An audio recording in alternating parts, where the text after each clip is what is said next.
வித்தியாசத்தில் அவர் முன்னிலையில் இருக்கிறார் அப்படிங்கிற ஒன்றையும் நம்ம பார்க்கிறோம்.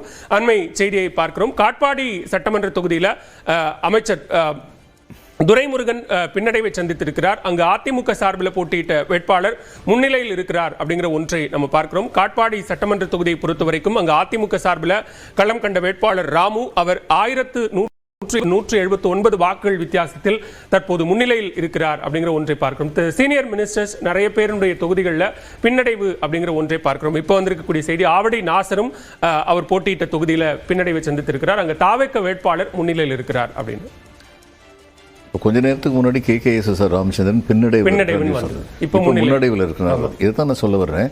ஒரு 4-5 கவுண்டிங் முடிகிற வரைக்கும் நம்ம உறுதியாக எதுவும் சொல்ல முடியாது. ஏன்னா காம்படிஷன் டஃப்பாக இருக்குது, அதில் சந்தேகமே இல்லை. பொதுவாக 40-50 வருஷம் திராவிட கட்சிகளே ஆண்டுட்டாங்க, ஒரு சேஞ்ச் வேணும் அப்படிங்கிற ஒரு மனநிலை வரும்னு சொல்லி சில பேர் சொல்லிகிட்டு இருந்தாங்க.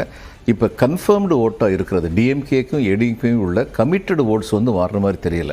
ஆனால் அந்த கமிட்டட் ஓட்ஸுக்கு பியாண்டு உள்ள வாக்குகளில் ஒரு மாறுதல் வேணும்னு நினைக்கிறவங்க அதிகமாக இருக்காங்களோ அப்படிங்கிறது இது வரைக்கும் உள்ளதுலன்னு தெரியுது.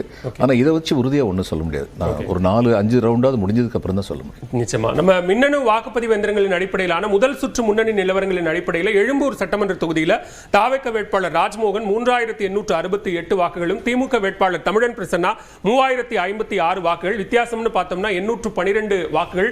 விருகம்பாக்கம் தொகுதியை பொறுத்த வரைக்கும் திமுக சார்பில் போட்டியிட்ட பிரபாகர் ராஜா 2083 வாக்குகள், தாவேக்க வேட்பாளர் சபரிநாதன் 2550 வாக்குகள், 467 வாக்குகள் வித்தியாசத்தில் தாவேக்க வேட்பாளர் முன்னிலையில் இருக்கிறார் அப்படிங்கிற ஒன்றையும் நம்ம பார்த்துக் கொண்டிருக்கிறோம்.